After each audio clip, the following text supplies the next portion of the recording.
All right, guys. So welcome. How's everyone doing? Do we have plenty of energy? Everyone's rested nicely? Who had fun last night? Anyone have fun yesterday? Enjoy the session? Good, because today is going to build on what we achieved yesterday. So we're going to start using these tools and put them together in a practical manner. Before we do that, let's start the session with a bit of a Q&A. If you have any questions about what we've covered so far, now is a good time to bring it up. So just type some QQQs into the message box, or if you raise your digital hand, we'll come up and have a quick chat about it. But if you have any questions about what we've done, I'll give you a few minutes to bring something up. Otherwise, we will launch into today's content. All right, sounds like you're all up to speed and everything's working well. Perfect. Oh, what's going on here? Oh, we do have a question. There we go. Joshua. Hey, good morning. Good morning. I'm gonna wait patiently for the rough cuts. But yesterday, that was a really profound realization when we started talking about pacing and leading, and then the general versus specific. Fortunately, I don't have a clear image in my head of what I was trying to think about that this morning. What does that look like again? What is a good heuristic to think about the difference between the general and specific? Sure. Because that's what I was doing wrong for a long time. I was running out of things to say because I was limiting myself to a specific, very specific category. And of course, it's a bit of a continuum as well, right? Because you can be semi-specific, right? So look, anytime you move someone's attention to something that they can actually check, they can test, then you've made a specific comment. For example, I can point out you're wearing a blue shirt, that you have a tattoo on your left arm, that there's a calendar behind you. But these are kind of mundane things. They're not going to, I mean, if I did enough of them, you might go okay, he's speaking truth, but it'll be very boring truth. That's a way to bore you to trance, maybe, right? So it's better if I give you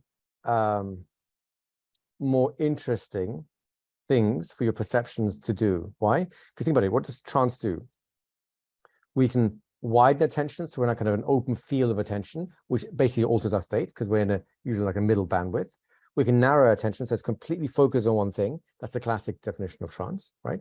And we can dissociate attention. We kind of ignore a part of our experience in preference to something else. As a rule of thumb, in order to narrow your attention, you are dissociating from the rest of the experience, okay? That's all sort of the prelude. So anytime you put someone's attention on something that they can sense, you're being specific. Anytime you give them an abstraction like love, kindness, learnings, and so on, you're being more general, right? So the trick then is to move. Go ahead. It's almost like you want to create the questions to verify the abstractions. Is that kind of what I'm getting? Okay. Now you're getting to it, right? So the question is, you've got to create some intrigue, right? You've got to answer the question, why is he saying all this stuff, right? So look, you're sitting here, you're listening to me, I get that, and you're already thinking about important things. Now, time out. You're sitting here, that's specific. You're listening to me, that's also very specific. You're thinking about important things. Is that specific or is that general? No, that's very general. Right? It's semi-specific and semi-general because you're actually thinking about something and it is of importance to you. So that bit's true, but I'm not naming exactly what it is you're thinking about. You get the idea? Yes. So it's sort of generally specific, shall we say. And that's the trick right there. That's the bridge into something like, which means your unconscious mind is looking for something worth learning. Now, your learnings are based on experiences. So there's kind of a logic that's going on here, right? Your learnings are based on experiences, which means your senses are involved intimately in the learning process. So the more you listen, not just to my words, but to the sounds around my words, the way they flow, the rhythm of my speech, the smoothness of that flow. Already experiences are starting to shift inside of you, which means your unconscious mind is developing a new layer of learning. As those experiences widen, your learnings can widen. And all you need is a new perspective on those experiences. So let's time out here. Do you see how we're now shifting between things you can verify and then things that are, which are generally true, but then you kind of make them more true. Like, yeah, I see what he's talking about. Yep, he's right. You're making your own connections to what I'm saying. And the trick is to go from that specific to that semi-specific to that completely general and just move around with that. Okay. Anything I can see you doing, or I know I can mind read you're experiencing is specific, right? I can talk about the light source that you have to your right-hand side and how it's moving light more towards your right eye than towards your left eye. And even though you're not consciously aware of it, your unconscious mind is constantly compensating for the fact that there's more light on your right than there's on your left, which means your unconscious mind can compensate for other kinds of learnings as well, right? So do you see, I've used one thing, which is a fact. I can see the way that the shadow is playing, you know, as you're moving, it's a little bit of a flash of light on the side of your head. That means I can now name that as a specific thing. And then I can tie onto it something more generic that seems plausible. It's all about plausibility at this point. Is this starting to help? Yeah, it seems almost like the nominalizations, we're putting them in there just to like a way of me associating this with prior other understandings, is they're like symbols, and then we use the language to tell them how to experience those symbols, like how to go about experiencing those symbols. So absolutely right. And let me ask you this then, just to kind of play on that, right? What's the difference between a heart and the word love? One of them is concrete. It's a thing. You can put a picture of it, or a heart, whether in a wheelbarrow, you can put it in the trunk of a car. You could trip over it. And the other one?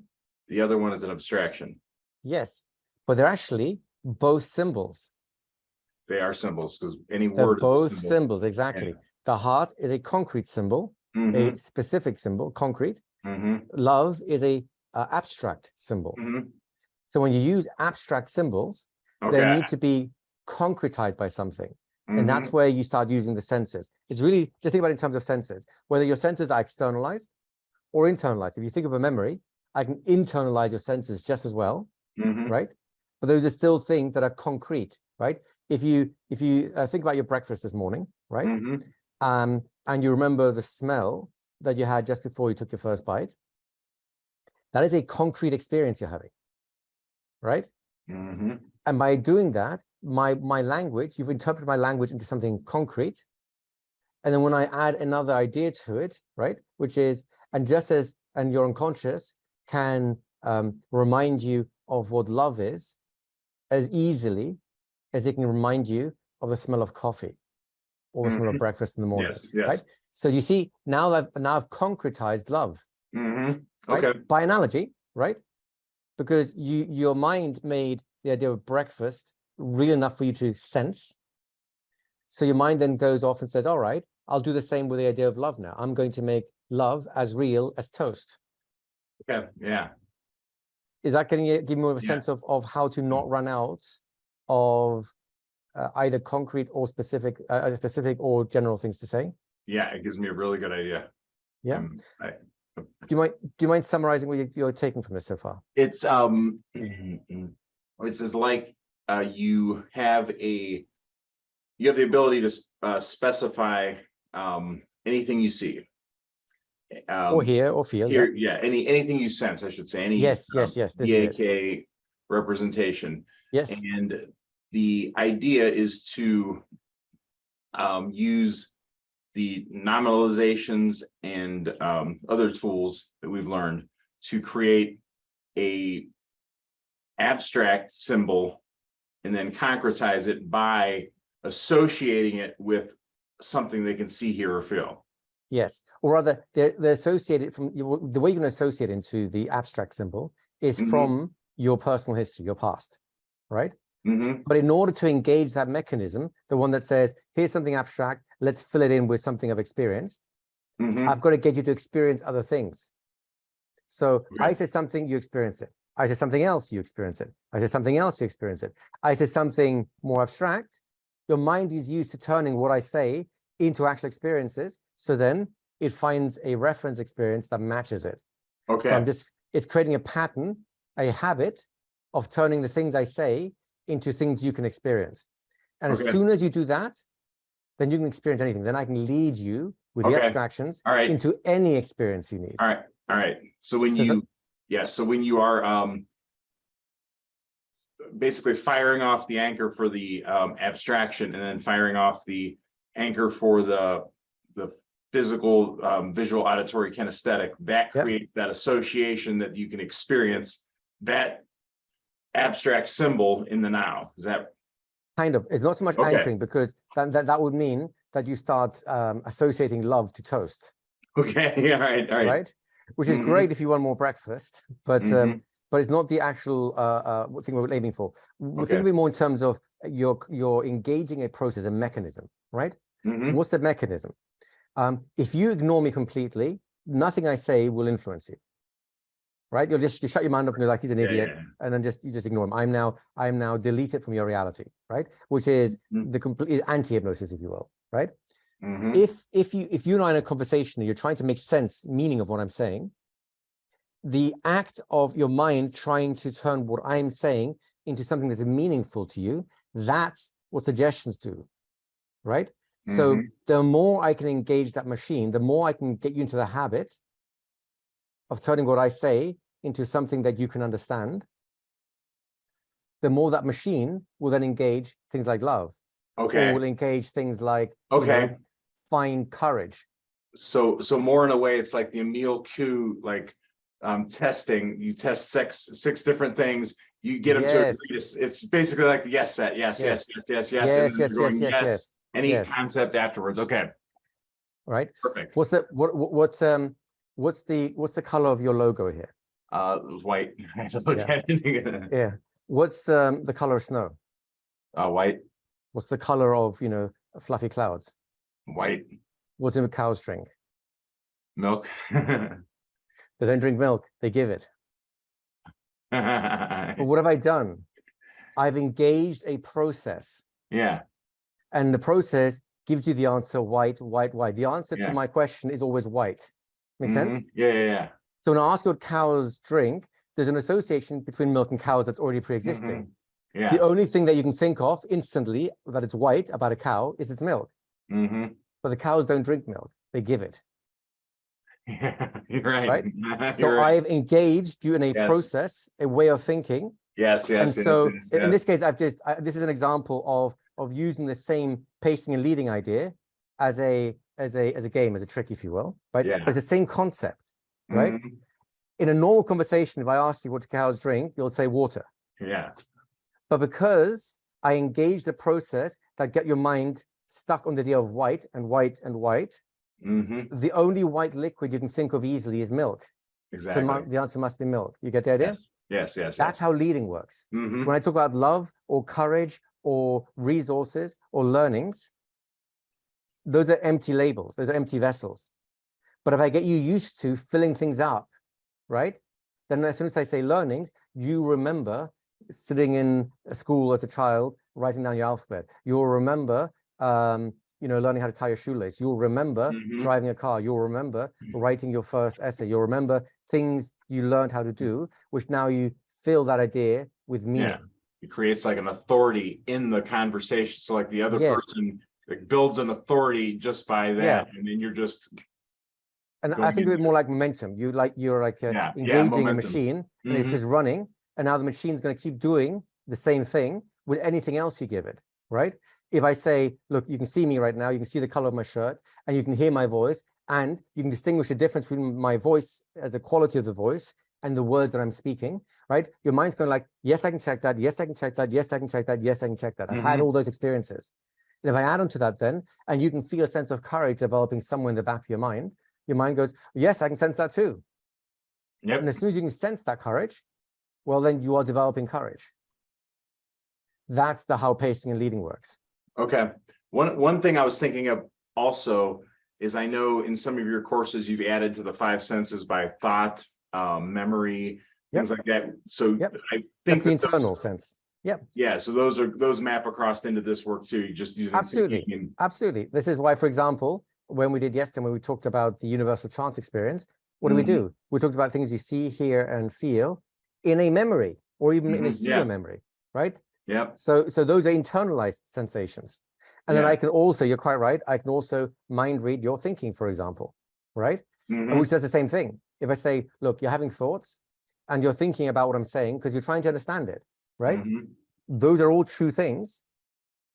And now I can, and that's still engaged the same machine that makes courage come true, which also turns water into milk.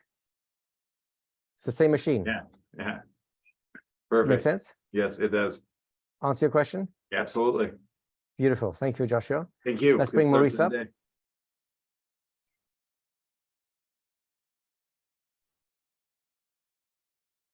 Hey, Maurice.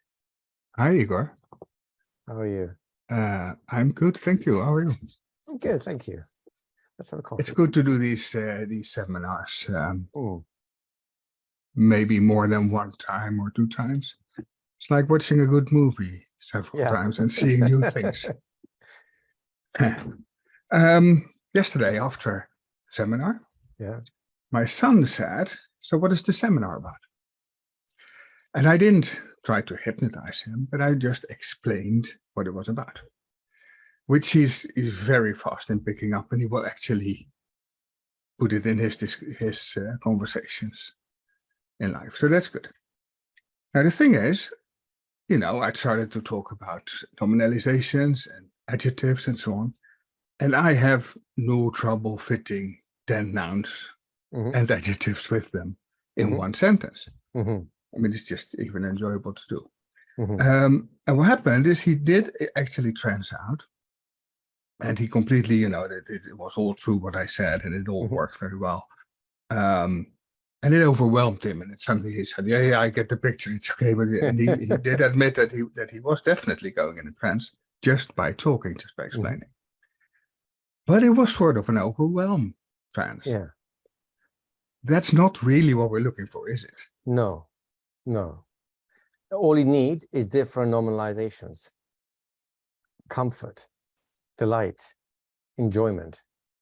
Maybe I did that. Maybe I just, I fit them back to back. Bum, bum, bum, bum, bum, bum, bum. And that can be overwhelming in terms of the speed of it as well. You have to always work at a person's processing speed, right? It's no different to your son coming home from an exciting day and then speaking at 1,000,000 miles an hour, telling you, 5 parts of the story at the beginning before the end even starts, and you go like, whoa, stop. Help me understand what happened, right? He's just talking too much, and you can't keep all the facts together. So working with processing speed is important. A quick example. When I was training to be a lawyer, one of the things that I do is learn how to stand up in court and present something, right? And so it was like a practice court session, if you will. And the practice court session, I wasn't a particularly great speaker, but I did notice, because of my hypnosis training, that as I started speaking, the fake judge, got his pen up and started scribbling notes. So as soon as he started scribbling notes, I just stopped mid-sentence. And then when he stopped scribbling, I carried on speaking, and then he started scribbling again, and I stopped. He scribbled some more, and then that went on for a little bit for my presentation, right? At the end, look, my presentation was by no means the cleanest, smoothest, nicest, no question about that. But I do remember he was very adamant about saying at the end, so complimenting the idea that the pacing of my speech was the best. Not necessarily the delivery, but the pacing, because it allowed him to absorb each of the facts that I was presenting in a meaningful way to him, which means he didn't miss my argument. Yes. So working at someone's processing speed is important. Yes, and as I asked the question, it's obviously that's the enjoyable part of it. Let them enjoy everything you say. Yeah, this is a case of less is more, right? Right? Like salt is a wonderful spice. Too much salt is a terrible spice. Yeah. Right? It is. Does that help? Right. Definitely. Thank you. Thank you, Maurice. Okay, let's return back to wilderness. Any other questions? All right, so then let's get ready for today. Who Who'd like to come up here and enjoy a wonderful and well-paced trance? Just raise your digital hands, please.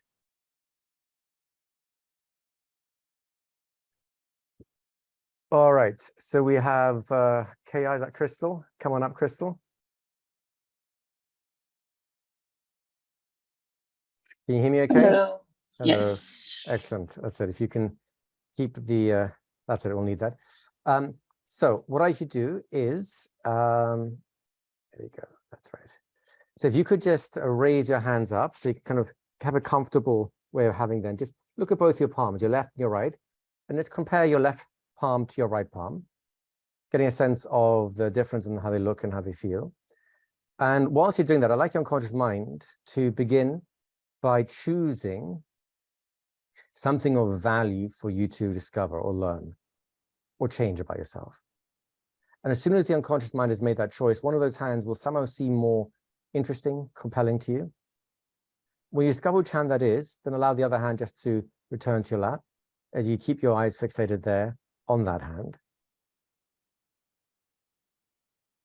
That's it.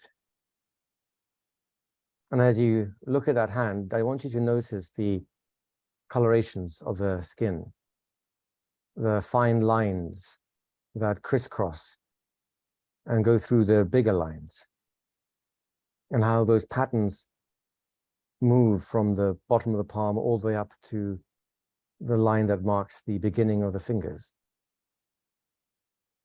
And as you continue to look like this, you might notice that your focus is starting to change, space out, space in. Just as your hand, that's right, rises and falls just ever so slightly, that's right. And I really don't know if that hand is going to lift up towards your face, or if it prefer to move with honest, unconscious, gradual movements down towards your lap. That's right.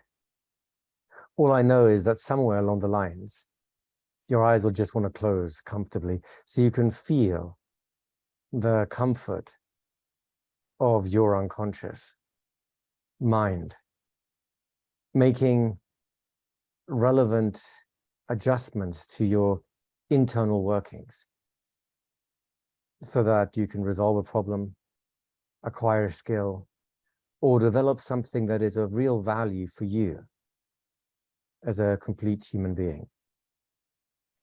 And already your breathing has shifted, and relevant, that's right, sense of comfort is introduced.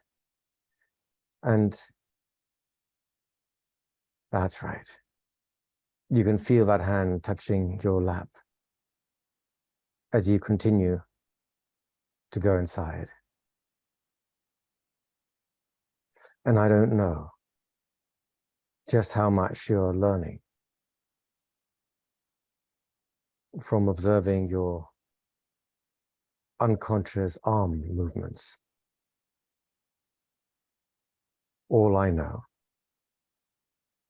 is that you're exhibiting the classic immobility of a great hypnotic subject. Your breathing has changed.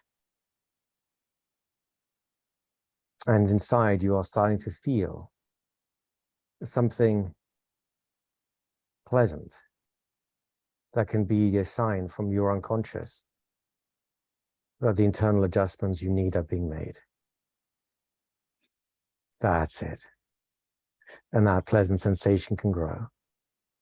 And I don't know if it'll come with a sense of refreshment or renewal as you upgrade your personality in a way that is particularly pleasing for you.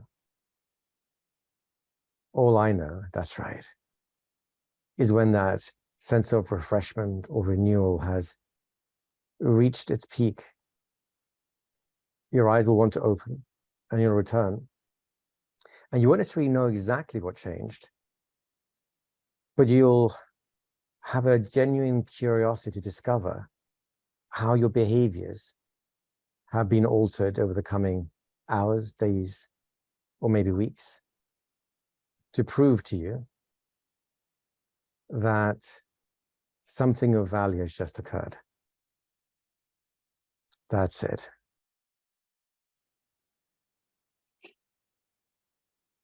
And you can take all the time you need until you discover those eyes just want to open by themselves. And that'll be your sign that your unconscious mind is finished. Upgrade complete. Right? How are you doing? That was so cool. Anything you want to say about that? Yeah. It was awesome because you had my attention here, and I guess my vision went from peripheral to focused. Mm-hmm. And doing that, just like as you explained the details, and it just had me here, and then that in itself gave me comfort, so I went into my body easily.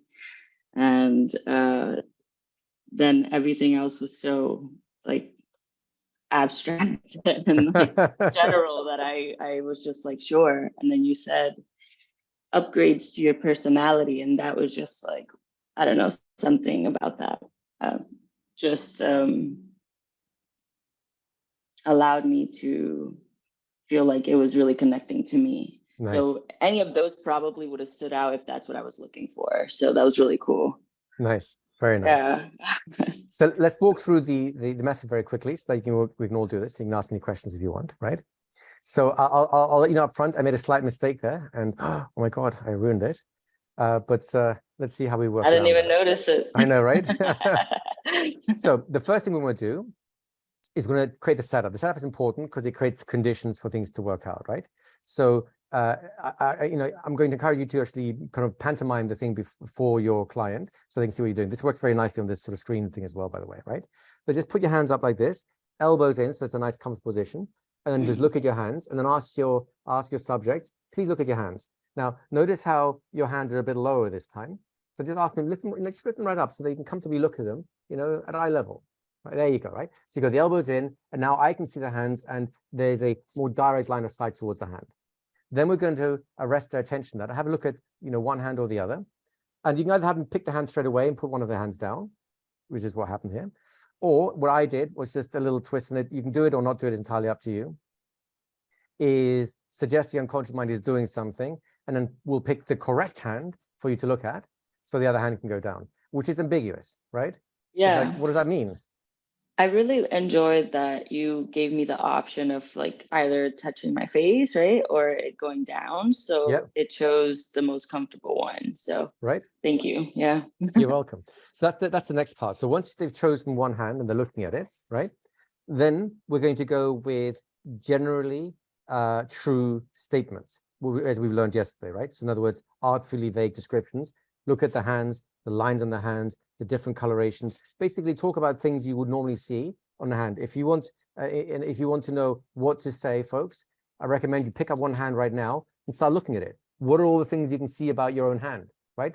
In learning about your own hand, you can tell other people, oh, look, that's interesting. There's all kinds of lines and they crisscross, and some parts of the hand look a little bit more colorful. Some parts of the hand a little bit paler, right?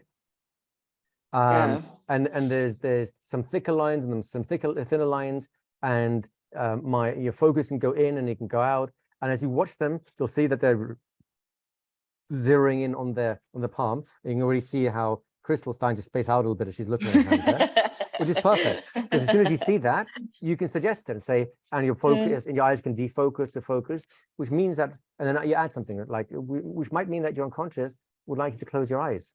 You don't have to close your eyes yet. You can wait to discover, right? So you're just basically suggesting the things that they can experience. These are the generally true statements we talked about yesterday. And from time to time, we're going to weave in something beneficial, right? Something about learning, something about refreshment, renewal, something about, in this case, we talked about upgrading personality. Whatever is beneficial to the person, just throw some suggestions in there, right? You can get eye closure or not. That's fine.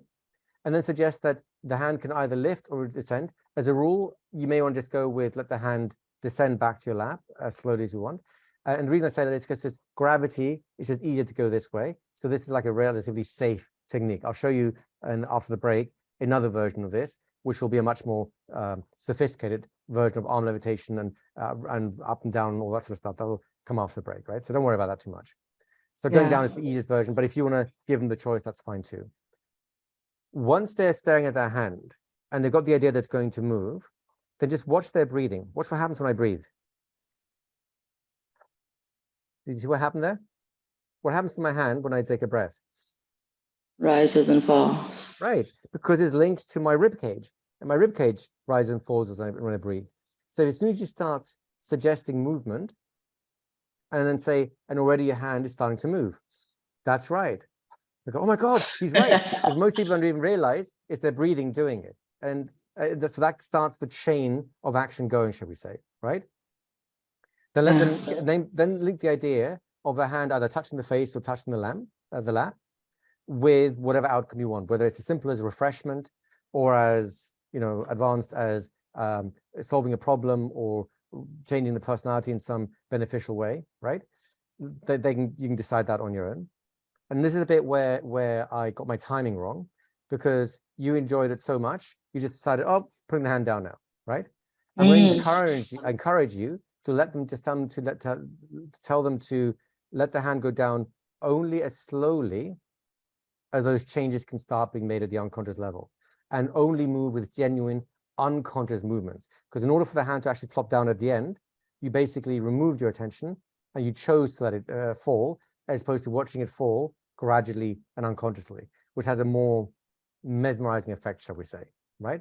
So that was my only mistake. I lost my main leverage point, where I could talk more about the hand and how it feels and the movement, which gives you lots of talking points that are specific, so they can then attach to it these more abstract ideas about changing personality, about solving a problem, about resources coming to you, and so on.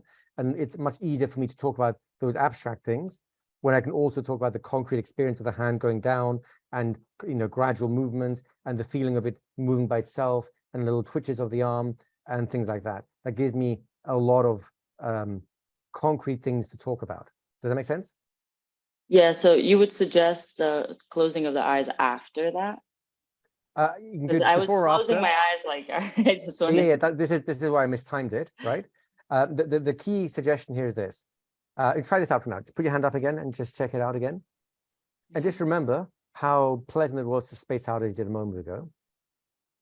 And then you can wonder about what your unconscious mind has in store for you today, or this moment, and only allow that hand to descend with genuine, slow, unconscious movement. So let your unconscious mind decide how slowly that hand can return to your lap, because as it prepares another pleasant surprise for you, that hand can descend at a natural, unconscious rate without your mediation, at the same rate as your unconscious mind makes internal changes that are of special benefit to you. That's right.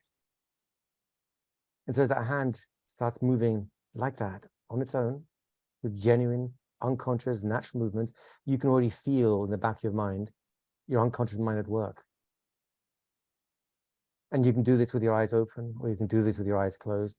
All that matters is the relative movement of that hand to the thoroughness with which your unconscious mind is now generating something of great value for you, something that's going to suit you as a complete person. That's right. And you can have surprising drops as it suddenly has a flash of insight. And when that hand finally touches your lap, your eyes can close all the way, all the way. And you can just allow those changes to permeate throughout your system, so that by the time your eyes open again, the change is so complete, it's just natural. You'll forget how you used to be long enough to discover how you've become. And it's a delightful discovery that awaits you as your thoughts and your feelings and your behaviors all align around something that is of special value to you as a complete human being. Because only your unconscious mind knows your whole life in totality and the best changes that be of greatest value to you right now. And so you can rest there and enjoy yourself and let your unconscious mind do all the work for a change. And then when you're ready, your unconscious mind will let you know the change is complete again. You know how. The signal's very clear. I'm just wondering about how big your smile will be this time when you discover, that's right, what it's got in store for you.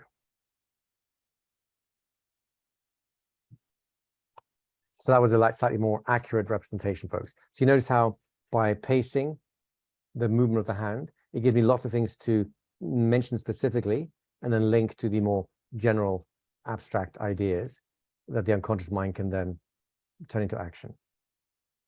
Make sense? Yeah. Any Thank questions? you so much. You're very welcome. That just painted a great picture of the entire thing in my mind. So I appreciate that a lot. Beautiful. All right, Yeah. now let's release Crystal back into the wilderness. And let's how we doing on time. Let's give everyone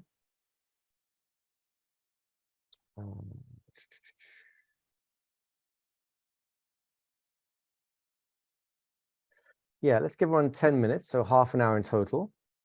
And then we'll come back, have a chat about it, and see where it takes us. Elizabeth, take us away when you're ready.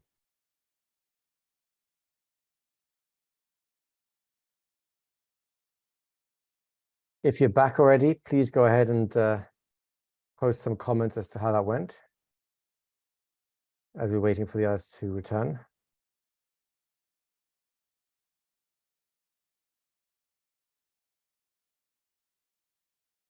And of course, if you have questions, then this will be a good time to bring them in. Oh, here we go.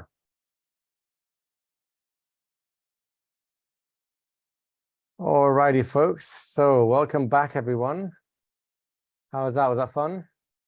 Carl had fun. Barbara had fun. Craig found it really immersive.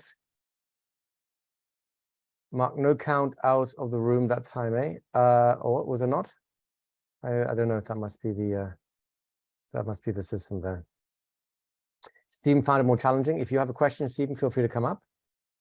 But Joshua, it went well. He went into H+ and let his mouth move. That's good. Peter really enjoyed it. Yeah, if anyone have any difficulty with this, now's a good time to talk about it. We have a few minutes, and let's bring Stephen up for this, please. Might as well resolve any issues. It's a pretty straightforward thing. And I might as well make it easy. We lost Stephen. If you could raise your digital hand again, Stephen, then it'll be easier to find you. There we go. Thank you. So go ahead. What happened? Good morning. Good morning. So I was Thurston and Eyal both went before me, so I could understand and observe. Okay. I found the focusing on the hands and being able to talk about the focusing on the hands and relating that to perhaps a challenge that was being faced, and then choosing a hand. But so let me pause a second. This is as you as a hypnotist or you as a subject? So as the hypnotist, thank you. Okay. So as a hypnotist, you found it challenging to talk about the hand? No, not so much the hand, but once we started to close the eyes and allow the subconscious mind or unconscious mind to focus on the challenge or the thought, I spoke pretty fast, wasn't comfortable. Doing that, was afraid I would make mistakes in what I said, didn't allow myself time to develop. So let's felt like so let's take this one step at a time. This is so if I understood you correctly, getting the hand in the position was easy, yes? Yes. Having someone focus their attention on the hand and paying attention to sensory experience, that was easy, yes? Yes. Getting them to naturally kind of have eye closure, that was pretty easy, yes? So the trance part was easy. Right. Yeah. Having the hand sort of gradually come down at a slow unconscious pace, that was easy, yes? Well, it was I needed to relate it to. I'm asking about the relating part, the actual hand moving. Yes, the You hand. got the hand moving, and it was easy Right. to get the hand moving. Is that correct? Right. So wonderful. First of all, congratulations. You've done the hard part well. That's the hard part. That's, believe it or not, is what most hypnotists are afraid of, is asking for an arm levitation or even a reverse arm levitation. So you did that. So kudos, you're good, right? The bit where you got yourself in a tangle, it sounds like, is when you get to the suggestion phase, the leading phase. What do I do with this, right? Yes. My suspicion is that you became too ambitious. You're talking about making them face challenges and deal with things and so on. You don't need to do that. It's literally enough to say, as that hand moves down, I wonder what kind of refreshment your unconscious mind will generate. That's it. Just simple resources enough. We'll build up to describing how we can give the unconscious mind an instruction for a process as we go throughout today. Does that make sense? So let's just to take a step back. I suspect what happened had less to do with the quote unquote technique and the language and all the rest of it. It had more with you being stuck in your head and trying to figure out something that you really weren't needing to figure out. I think that's absolutely accurate. Right? Yeah. So if I was sitting there in trance and my hand was going down, what kind of things would you be tempted to say to me? What kind of suggestions would you like to offer me? Please make them nice. I have a life too. Please make them nice, you say. So Yes, you talked yes. about some refreshment or something that brings you pleasure. Yeah. Yeah. So how would you present that? So as you begin to think about that element that brings you some pleasure and some joy, to just allow your unconscious mind to focus on that. Yeah. And as you allow your hand to find its way down unconsciously, you continue to focus on that experience of that pleasure, or that brings you some sense of relief and joy and wonder. It sounds like you're doing a perfectly adequate job to me. Would you care to explain to me what's missing? So I was focusing on solving a challenge that Yes. the So hypnotist. let's do that then. Huh? Let's do that then. Why not? No, I'd rather not. Why not? You did a perfectly good job giving me an enjoyable experience. So why not solve a challenge as well? Might as well go advanced. My arm's still up, it's still going down. So how might you solve a challenge with this? So here's let me just unfreeze my hand for a second so we can do the title chat about this. We'll go into a little bit more after the break, but here's the thing. It's not your job to solve my problem. You've got to really remember that. Do you know whose job it is to solve my problem? it's yours, but I guide you through it. Yes. Almost. You're close, but not entirely, right? Which me are you guiding through it? The unconscious you. Yes. What does a sports coach do for an athlete? I'm sorry, say that again. What does a sports coach do for an athlete? It presents positive affirmations. It does a bit more than that, right? A sports coach will watch the athlete run and say, change this part, focus on this part, improve this part. The athlete knows what to do because he's the athlete. It's not like he's a beginner in running or boxing or whatever it might be, right? He knows all the moves. They've done the foundational training already. Right. And all the coach has to do is take this part of your foundational training and apply it here, right? Put your awareness on this part of your performance so that it can improve. Does that seem about right? Yes, sir. And gives a bit of a strategy, maybe like, go, when he does this, go left instead of right or something like that. Gives them a bit of strategy, correct? Your job as a hypnotist is to simply give the unconscious mind a strategy. So let's say I have a challenge, right? How might you get the unconscious mind to think about that challenge? Let's just think about the languaging for it. So I would ask you to think about a challenge or something that you have on your mind. Good, but that's now asking my conscious mind, right? Let's just assume it, right? Look, there's lots of challenges in your life, and I would like to have your unconscious mind choose one that's relevant right now. Do you know which one that is, Stephen? No. No, of course not, which is perfect. Because that means your unconscious mind is free to do the work without your interference, isn't it? So as you sit there and nod and smile, your unconscious mind can choose a challenge that's worth resolving. Now, you won't know when it's resolved, will you? No. There might be some clues that your unconscious mind is willing to give you. Before it can give you clues about it being resolved, it has to resolve it, does it not? Yeah, I was So just thinking. how might your so- unconscious mind go about resolving a challenge that you know nothing about? Well, first of all, how does the unconscious mind know it's a challenge? It has to review it and look at it and go, yeah, something about this challenge, I'm not happy about the way I think or feel or behave. So something needs to be resolved in my thinking, my feeling, or my behavior. And the unconscious mind can just review all your learnings, all your understandings, all your perceptions around that specific challenge, so that it's at least resolvable. I'm not saying it's resolving it now. I'm saying it's at least something it could start to resolve, Mhm. because the first step is to, have awareness. You don't need to be aware.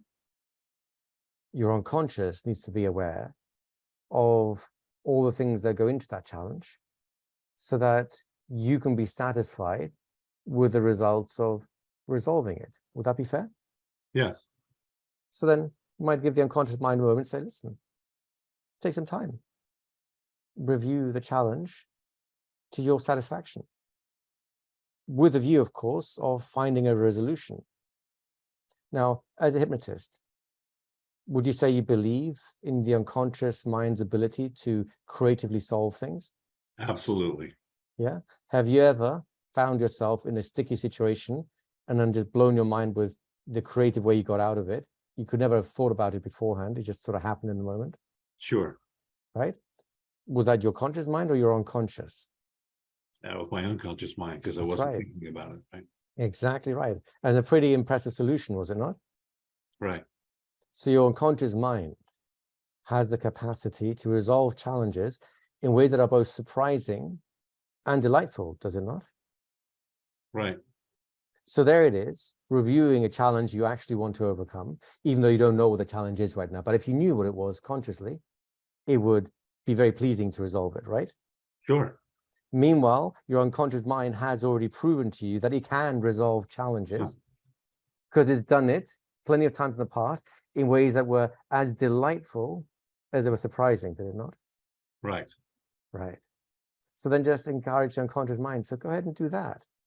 As you've finished reviewing the challenge for, the optimal outcome, then why not start strategizing, considering, pulling up resources, options, possibilities that could resolve this challenge in a way that is delightful and surprising to the conscious mind when he finally realizes. Now, of course, consciously, you wouldn't know what's going on. That's why we have the hand going down. So you have something to put attention to.